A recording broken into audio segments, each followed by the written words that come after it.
नमस्कार, टीवी 9 राजस्थान में आप सभी का स्वागत है और यह 8 PM शो जिसमें हम बात करते हैं राजस्थान से जुड़ी बड़ी खबरों की या राजस्थान में सोशल मीडिया और सियासी गलियारों में जिनकी सबसे ज़्यादा चर्चा है उन खबरों की। तो देखिए, मैं सिर्फ आज की बात नहीं करता बल्कि पिछले 3-4 दिन की हम बात कर लेते हैं कि एक जो बयान है नेताओं के बेटों पर जो दिया गया, अशोक गहलोत का बयान था पूर्व मुख्यमंत्री का, उस पर राजस्थान की सियासत में भारी घमासान इन दिनों देखने को मिल रहा है। सबसे पहले अशोक गहलोत जी का बयान आया कि भाई नेताओं को उनको बेटों को दूर रखना चाहिए। अब उसके बाद बीजेपी के नेताओं के जो बयान आने शुरू हुए और ना सिर्फ बीजेपी नेताओं के, खुद मुख्यमंत्री ने उस पर जो प्रतिक्रिया दी और कितने वो एग्रेशन में वो नज़र आए, वो आपको हम सब सुनाएंगे भी, दिखाएंगे भी। लेकिन पहले आपको भूमिका बता देते हैं। अब भजनलाल शर्मा जी का उस पर पलटवार हो गया, ठीक है, मंत्रियों के बयान आ गए, ठीक है, अब फिर से एक बार उस पलटवार पे जवाब आ गया है पूर्व मुख्यमंत्री अशोक गहलोत का, और उन्होंने पलटवार में अपने जो जवाब में नसीहत तक बीजेपी को दे डाली। तो पहले वो बयान सुन लेते हैं इन दोनों ही नेताओं के और फिर इस पर आगे बात करेंगे अम्बेश श्रीवास्तव जी के साथ कि आखिर इसके सियासी मायने क्या हैं और क्या ये किसी, जैसा कि अशोक गहलोत ने अपने बयान में कहा है कि वो इंतज़ार शास्त्र उसका जवाब देने के बजाय इधर उधर उलझा रहे हैं, क्या ये उसका एक हिस्सा है? तो पहले वो बयान सुनिए। अरे ये तो समय है साहब, बड़ा बलवान है। आपने तड़पाया तो तड़पना तो आपको भी पड़ेगा। मैं देखता हूं, संवेदना मेरी इसलिए है कि आपने और सोनिया गांधी जी ने दोनों ने अपने बेटों को लॉन्च के लिए लगातार प्रयास कर रहे हैं। सोनिया जी राहुल जी को बार बार लॉन्च कर दिए, पता नहीं कितनी बार लॉन्च कर दिया। आप अपने बेटे को यहां लॉन्च करते हैं, पता नहीं कितनी बार कर दिया, और फिर भी ढाक के 3 बात आते हैं। क्या कारण है, कभी इस पर विचार करिए। लेकिन आप अब बड़ी राजनेताओं के बेटाओं के बारे में बोल रहे हैं। जरा गलेबान में झांक करके देखिए। मानिए जब एक उंगली सामने वाले की तरफ करते हैं तो 4 उंगली अपने ऊपर आती हैं। हमारी बात करते हैं, हमें और पूछ रहा वही चिंता उनको नहीं करनी चाहिए। वो हमारी पार्टी के अंदर ही मामले हैं। आप अपने मुद्दों को, मैंने कहा बेटों को दूर रखना चाहिए। मैंने क्या गलत कहा? मैंने कहा बेटों को जो है आपको चाहिए उनको दूर रखें सरकार से। ये मैंने कहा राजनीति से दूर रखो। मैं तो कहना चाहूँगा मुख्यमंत्री जी को और तमाम मंत्रियों को, बीजेपी को, अपने परिवार को लोग आगे लाओ। बेटा हो, बेटी हो, साला हो, साली हो, कोई हो, लाओ आगे। उसके अंदर जो है आएंगे आगे तो नई पीढ़ी को अनुभव का लाभ मिलेगा आप लोगों के। आज जो पीढ़ी है जो राज कर रही है, अगर ये बेटे आएंगे, बेटा आएगा, साला आएगा, तो इनको फायदा मिलेगा ना।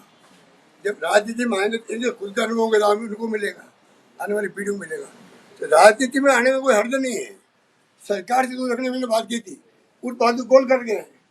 और मैं समझ तो इतना उनको हिट हुआ दिखता है, या तो वो अपराध बोध से ग्रसित हो गए हैं कि तमाम 3 दिन से जोधपुर में, जयपुर में, पता नहीं कहाँ गए, क्या बोले मेरे बारे में पता ही नहीं पड़ता क्या है। मैंने क्या गलत कहा? भाई सरकार से दूर रखो, बदनामी होगी मुख्यमंत्री की, मंत्रियों की। सरकार के लिए अच्छा है क्या? ये मैंने कहा था। और वो जोड़ साहब की तो मुख्यमंत्री, पूर्व मुख्यमंत्री के बेटे की क्या कह रहे थे, कौन क्या करता। हमने तो अपने बेटों को अलग मकान किराए पे दिलाए, यहाँ पर अलग रहे। वो मुख्यमंत्री निवास में नहीं रहते, वो किसी बात करते लोग।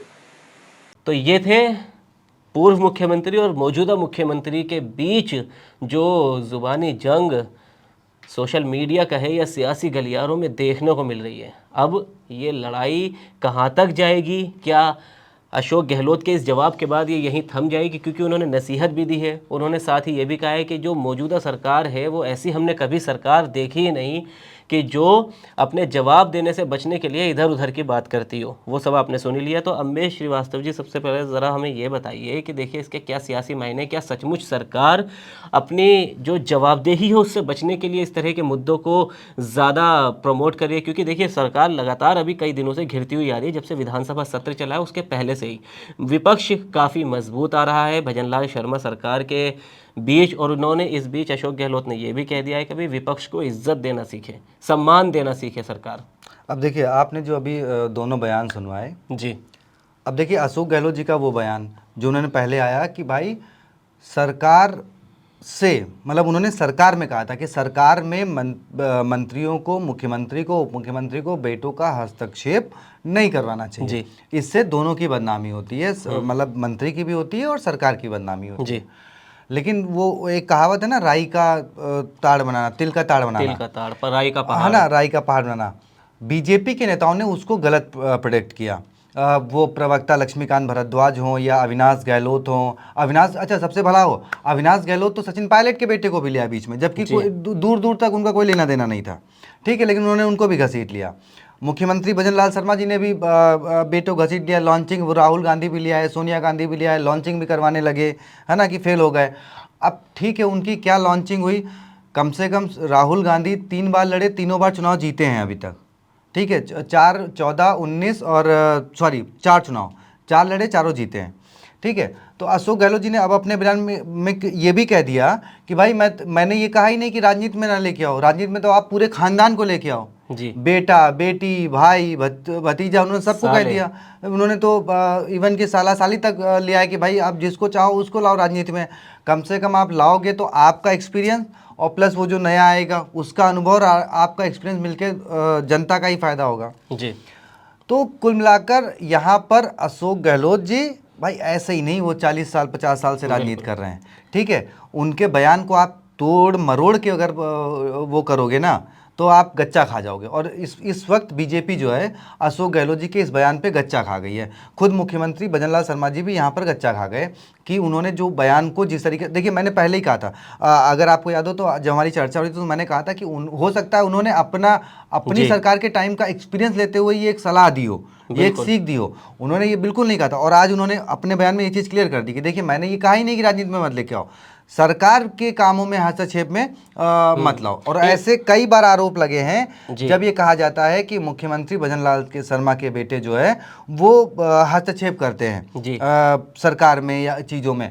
अब देखिए सर, क्योंकि उनके कई बार साले का भी नाम आता है, वो भी खासा चर्चा में रहते हैं मुख्यमंत्री। हनुमान बेनीवाल सीधा सीधा आरोप लगाते हैं सीधा। अभी जो हम बात भी कर रहे थे, हमने दूसरा शो भी अपने इनसाइड किया है, उसमें ये कि वो हाथ भी उन्होंने पकड़ना जरूरी नहीं समझा, बाकी नेताओं के हाथ पकड़े, लेकिन भजन लाल शर्मा के जो साले मंच पर मौजूद थे उनके बराबर में तो उनका हाथ तक नहीं पकड़ा, पहली बात। दूसरी बात कि अशोक गहलोत खुद ये कह चुके हैं कि भाई जब मैं भी मुख्यमंत्री आवास में हमने अपने बेटे को नहीं रखा, किराए पर घर दिला के रहे। तो उनका कहने का मतलब ये था कि भाई सीएम आवास से मतलब कार्यशैली से दूर रखना है, राजनीति से नहीं।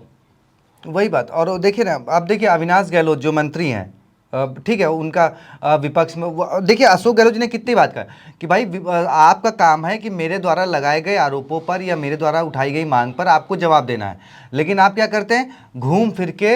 अब देखिए उसमें एक बात और आ गई कि सचिन पायलट जी की पूछ दिल्ली में ज़्यादा है, केंद्र में ज़्यादा है, इसलिए अशोक गहलोत जी बौखलाए हुए हैं जी। उसका भी उन्होंने जवाब दे दिया, बोले मेरी पार्टी में क्या हो रहा है, कौन कितना पूछा जा रहा है, इससे आपको दिक्कत नहीं, आप तो मेरी बातों को बताओ।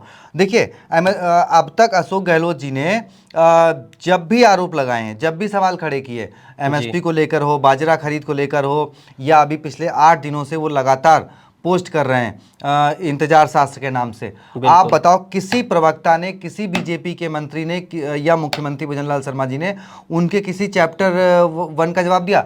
भाई उनका पहला क्या था कि जो स्कूल उन्होंने बनवाया, ठीक है, वो स्कूल अभी तक ओपन नहीं हुआ है। दूसरे में उन्होंने पूछा जो अस्पताल में एक बिल्डिंग बनवाई थी, ठीक है, वो बिल्डिंग अभी तक ओपन नहीं हुई है जी। 2 साल आपको हो गए हैं, तो उनकी आप बताओ ना कि हाँ क्यों नहीं आपने स्कूल ओपन किया, क्यों नहीं आपने अस्पताल ओपन किया, आप इसका जवाब दे दो ना जी। उनकी पूछ क्या है, सचिन पायलट ज़्यादा पूछे जा रहे हैं दिल्ली में या अशोक गहलोत कम पूछे जा रहे हैं? उससे राजस्थान के जो 8 करोड़ जनता है ना, उसको ना रोजगार मिलने वाला है, ना उसको रोटी मिलने वाली है, ना उसको घर मिलने वाला है।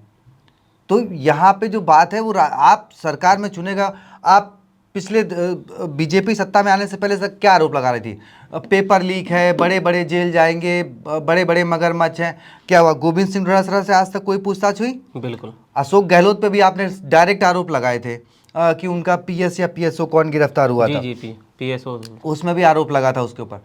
क्या हुआ? क्या अशोक गहलोत जी से कोई पूछताछ हुई 2 सालों में? सिर्फ आप हर बार मंच पे खड़े होकर हर बार चुनावी भाषणों में सिर्फ आरोप लगाते हो। भाई आरोप के साथ साथ उनको जेल भी तो जाना चाहिए ना, उन पे कार्रवाई भी तो होनी चाहिए ताकि और लोगों की नसीहत बने। ठीक है, देखिए ना, आपने जलदाय विभाग के मामले में महेश जोशी जेल में है, कम से कम और ऐसे कड़े एक्शन लो। तो जैसे अधिकारी जेल जाते हैं, कम से कम जिस दिन नेता जेल जाने लगेंगे, जिस दिन जो मंत्री रह चुके हैं वो जेल जाने लगेंगे ना, तो दोबारा जो सरकार में आएगा कम से कम वो सोचेगा तो 10 बार ऐसे काम करने से पहले। लेकिन राजस्थान में क्या होता है, सचिन पायलट जब आरोप लगाते हैं तो अशोक गहलोत जी जांच नहीं करवाते, अशोक गहलोत जी जो आरोप लगाते हैं तो मौजूदा मुख्यमंत्री जांच नहीं करवाते। अब बीजेपी इस वक्त सत्ता में है तो बीजेपी बताइए ना कौन से बड़े मामलों की जांच होगी। पेपर लीक में अब तक कौन सा नेता जो है वो जेल गया है जी, और जो जेल गए वो जमानत पर बाहर आ गए। जमानत पे बाहर आ गए जी। तो खैर देखिए, अब ये पूर्व मुख्यमंत्री और मौजूदा मुख्यमंत्री के बीच जो ज़ुबानी जंग शुरू हुई है, क्या वो यहीं रुक जाएगी या फिर आगे बढ़ेगी? इस पर फिर से बीजेपी नेताओं की प्रतिक्रियाएं सामने आएंगी। ये हम सब आपको TV9 राजस्थान पर बताते रहेंगे। आपकी इस पर क्या राय है? अपनी राय कमेंट बॉक्स में ज़रूर बताएं। वीडियो को देखिए, लाइक करें, शेयर करें और राजस्थान से जुड़ी तमाम खबरों के लिए TV9 राजस्थान को सब्सक्राइब करें।